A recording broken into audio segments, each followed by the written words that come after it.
Welcome back to another cooking video. তো আজকে আমি একটা নতুন রেসিপি নিয়ে তোমাদের সাথে এসেছি। আমরা বাড়িতে যতই চিকেন রান্না করি না কেন, যে অনুষ্ঠান বাড়িতে গিয়ে আমরা যে চিকেনটা খাই সেই টেস্টটা আমাদের চিকেনে আসে না।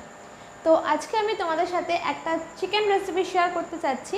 তো তোমরা আমি যেভাবে যে প্রসেসে চিকেনটা রান্না করেছি তোমরা স্টেপ বাই স্টেপ ফলো করে সেইভাবে যদি চিকেনটা রান্না করো, আই অ্যাম অ্যাসিওর দ্যাট কি তোমরা অনুষ্ঠান বাড়িতে যে চিকেনের টেস্টটা পাও বাড়িতেও সেই একই টেস্ট তোমরা এনজয় করতে পারবে। তো লেটস গেট স্টার্ট।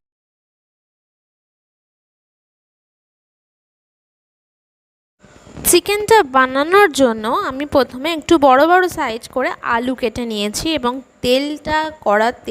কড়ায় তেল দিয়ে খুব ভালো করে তেল গরম করে আলুগুলোকে ভাজতে দিয়েছি। আমি আলুগুলোকে এখানে লাল লাল করে ভাজবো এবং তার উপরে আলুর ওপরে দিয়ে দেবো একটু নুন এবং নুনটা ভালো করে মিক্স করে নিয়ে দিয়ে দেবো একটুখানি হলুদ গুঁড়ো। এবার দুটোকে খুব ভালো করে মিক্স করে নেব। তোমরা প্রথমে নুন দিয়ে ভালো করে ভেজে তারপরেও হলুদ দিতে পারো বা দুটো একসঙ্গে দিয়েও ভালো করে মিক্স করে নিতে পারো। তো ভালো করে মিক্স করে নিয়ে আমি আলুগুলোকে ভাজা ভাজা হতে দেবো। তোমরা তোমাদের পছন্দ মতো আলু অল্প ভেজেও তুলে নিতে পারো, কিন্তু মাংসের আলু বেশ ভালো করে ভাজা ভাজা হলে খাওয়ার স্বাদটা খুব ভালো হয়। তো আমি এখানে আলুগুলোকে লাল লাল করে ভাজবো। আলুগুলোকে লাল করে ভেজে আমি তুলে নেব। তেল ছেঁকে ভালো করে আলুগুলোকে তেল থেকে তুলে নেব এবং তুলে নেওয়ার পর এখানে যে তেলটা রয়ে গেল এতে আমি চিকেনগুলোকে খুব ভালো করে ধুয়ে নিয়েছি। তারপর আমি এই ছাঁকা তেলে চিকেনগুলোকে ভেজে নেব। এটাই হচ্ছে একটা সিক্রেট, যেটা আমরা নর্মাল বাড়ির চিকেন রান্না আর অনুষ্ঠান বাড়ির চিকেন রান্নার মধ্যে যে ডিফারেন্সটা, তার জন্য এই কারণটা একটা অন্যতম কারণ বলতে পারো। কারণ চিকেনগুলোকে ভেজে যদি তুমি রান্না করো তো তার টেস্টটাই একটা অসাধারণ হয়। এবার আমি জাস্ট চিকেনটাকে ধুয়ে নিয়েছি ভালো করে পরিষ্কার করে, তারপর চিকেনগুলোকে ছাঁকা তেলে দিয়ে এপিট ওপিট করে একটু ভেজে নিয়ে তুলে নেব। তোমরা চাইলে চিকেনটাকে ভিনিগার মাখিয়েও 10-15 মিনিট রেখে দিতে পারো। তারপরে আবার ভালো করে পরিষ্কার করে ধুয়ে নিয়ে সেটাও ভাজতে পারো, কারণ তাতে চিকেনটা একটু ভিনিগারে ভেজানো থাকলে চিকেনটা একটু নরম হয়। কিন্তু আমি ভিনিগার দিইনি, আমি এমনিই পরিষ্কারভাবে ভালো করে ধুয়ে নিয়ে চিকেনটাকে ছাঁকা তেলে ভেজে নেব। এখানে গ্যাসটা একটু হাইয়ের দিকেই রাখবো, মিডিয়াম টু হাইতে রাখবো। দিয়ে চিকেনগুলোকে খুব ভালো করে ভেজে নিয়ে তুলে নেব। দেখো আমার চিকেন ভাজা হয়ে গেছে। চিকেনগুলো খুব যে ভাজবো তা নয়, মোটামুটি একটু হালকা করে ভেজে নিয়ে চিকেনগুলোকে কড়া থেকে তুলে নেব। এই সময় সাবধানে তুলবে, কারণ তেল যদি গড়িয়ে পড়ে সেখানে সেই তেলটা কিন্তু গ্যাসের আগুনে যাবে, তো সেখান থেকে একটা আগুন ছেটকানোর সম্ভাবনা থাকে। তো সেম প্রসেসে আমি আমার যে বাকি চিকেনটা ছিল সেটাও আমি ভেজে তুলে নেব।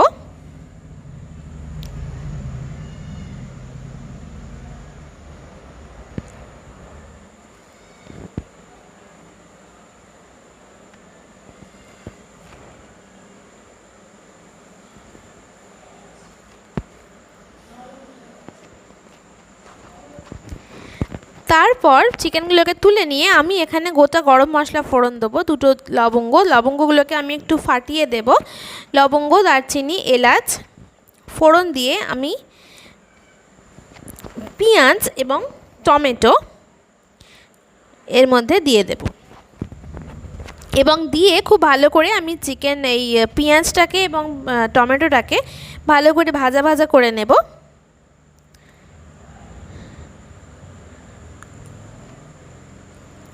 এবং এর মধ্যে দিয়ে একটু নুন এবং হলুদ দিয়ে দেব, যাতে নুন হলুদ দিলে আর পেঁয়াজ এবং টমেটোটা খুব ভালোভাবে মেল্ট হয়ে যায়। নুন এবং হলুদ দেব। দিয়ে নুন হলুদটা পেঁয়াজ টমেটোর সাথে খুব ভালোভাবে মিশিয়ে দেব। মিশিয়ে দিয়ে এটাকে একটু ভাজা ভাজা করে নেব।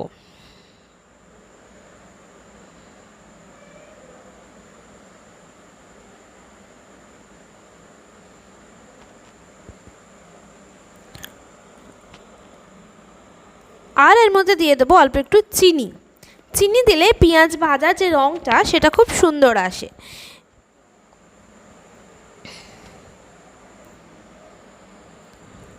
কিন্তু আমি যে পেঁয়াজটা ভাজবো খুব বেশি একদম লাল করে ভেজে নেব না, মোটামুটি একটু ভাজবো, একটু পেঁয়াজ মানে একটু কাঁচা কাঁচা অবস্থায়, মানে মিডিয়াম ভাজবো, খুব বেশি লাল করে ভাজবো না। খুব বেশি মানে চিকেনে খুব বেশি লাল করে পেঁয়াজটা ভাজলে টেস্টটা ভালো আসে না।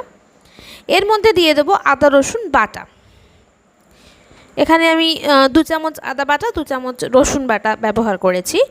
আদা রসুন বাটাটা দিয়ে খুব ভালো করে কষিয়ে নেব, যাতে আদা রসুনের কাঁচা গন্ধটা চলে যায়।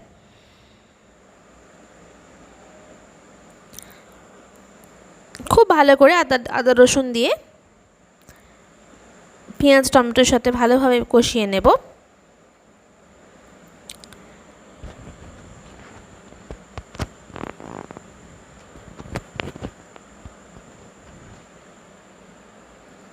দেখো এরপর মশলা কষানো মোটামুটি হয়ে গেছে, মানে আদা রসুন। এরপরে আমি এর মধ্যে গুঁড়ো মশলা অ্যাড করছি। আমি এখানে দিলাম 1 চামচ ধনে গুঁড়ো, 1 চামচ জিরে গুঁড়ো, আর এর সাথে দেব শুকনো লঙ্কার গুঁড়ো। তোমরা ইচ্ছা করলে কাঁচা লঙ্কা দিয়েও ইউজ করতে পারো, কিন্তু ঝালটা নিজেদের পছন্দ মতো।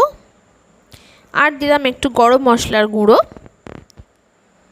এখানে কাশ্মীরি গুঁড়ো লঙ্কাও তোমরা অ্যাড করতে পারো, কিন্তু আমার কাছে অ্যাভেলেবেল ছিল না, যার জন্য আমি দিইনি। কাশ্মীরি গুঁড়ো লঙ্কা দিলে রান্নার রঙটা খুব সুন্দর আসে, ঝালটা কম হয়, ঝাল হয় না, কিন্তু রঙটা খুব সুন্দর হয়। এবার মশলা দিয়ে ভালো করে কষিয়ে নিয়ে যখন তেল ছেড়ে দেবে মশলা থেকে, তখন আমি এর মধ্যে দিয়ে দেবো ভেজে রাখা চিকেনগুলো। চিকেনগুলো দিয়ে খুব ভালো করে কষিয়ে নিতে হবে মশলার সঙ্গে চিকেনকে, যাতে চিকেনের মধ্যে মশলাগুলো খুব ভালোভাবে ঢোকে। তো চিকেন দিয়ে খুব ভালোভাবে আমি কষিয়ে নেব।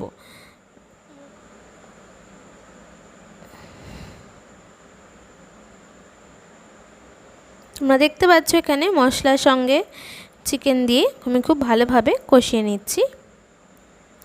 এটা আমি প্রায় 15-20 মিনিট মতন চিকেনের সঙ্গে মশলার সঙ্গে ভালো করে কষিয়ে নেব।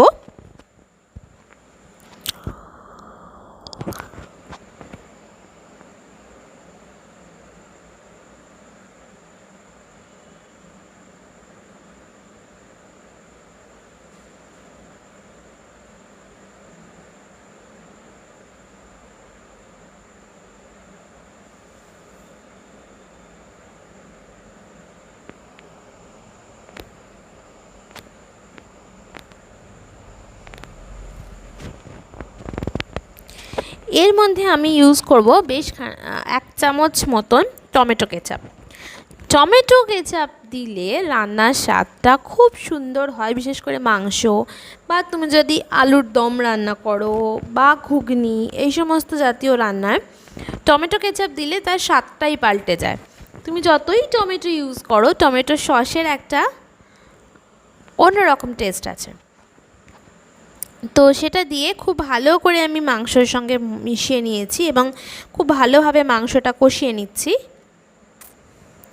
দেখো মাংস থেকে কিন্তু একদম তেল ছেড়ে গেছে।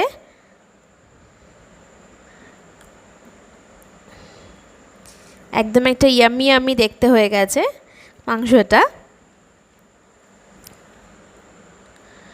তো আরও 2-4 মিনিট আমি এরমভাবে ভালো করে কষিয়ে নেব মাংসটা।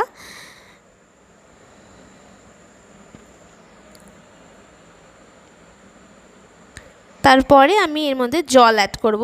একটা কথা এখানে বলি, তোমরা রান্নায় কিন্তু মাংস বা এরম রান্নায় ঠান্ডা জল ইউজ করবে না, সবসময় গরম জল ইউজ করার চেষ্টা করবে। এর মধ্যে আমি দিয়ে দিলাম ভেজে রাখা আলুগুলো। ভেজে রাখা আলুগুলো দিয়ে আমি আর একবার মাংসের সঙ্গে আলু খুব ভালো করে কষিয়ে নিচ্ছি। তোমরা চাইলে আলুগুলো একটু আগেও দিতে পারো, কিন্তু আগে দিলে অনেক সময় আলু গলে যায়, ভেঙে যায়, আলুগুলো গোটা গোটা আলু পাওয়া যায় না। সেই জন্য আমি সাধারণত জল দেওয়ার একটু আগেই আলুগুলো দিয়ে থাকি। তো আলু দিয়ে আরও একটু ভালো করে কষিয়ে নেব, নিয়ে আমি এর মধ্যে গরম জল অ্যাড করব। ঠান্ডা জল অ্যাড করবে না, রান্নার চেষ্টা করবে সবসময় গরম জল অ্যাড করার। তো আমি এখানে গরম জল অ্যাড করেছি মোটামুটি, যাতে মাংসটা ডুবে থাকে, মাংস আলু সবই যেন জলের মধ্যে ডুবে যায়, এরম পরিমাণে আমি জল অ্যাড করেছি।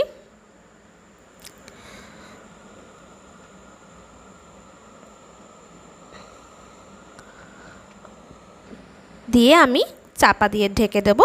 তো তোমরা সবাই কমেন্ট করে জানিও যে রেসিপিটা তোমাদের কেমন লেগেছে, এবং তোমাদের যদি ভালো লাগে প্লিজ সবাই এসে একটা লাইক অবশ্যই করো, এবং টু সাবস্ক্রাইব মাই চ্যানেল। আর পাশে থাকা বেল আইকনটা ক্লিক করে রেখো, যাতে যে কোনো ভিডিও নোটিফিকেশান খুব তাড়াতাড়ি পৌঁছে যায় তোমার কাছে। আমি আমার চ্যানেলে চেষ্টা করি যে খুব সহজ উপায়ে কিভাবে আমরা কোনো কিছু খুব সুস্বাদু উপায়ে রান্না করতে পারবো, এবং কিভাবে বাচ্চাদের কোনো টিফিন আইটেম বা কোনো চুল বা স্কিন সংক্রান্ত যে কোনো সমস্যা আমরা ফেস করে থাকি, সেই ধরনের সমস্যার সমাধান দেওয়ার চেষ্টা করি।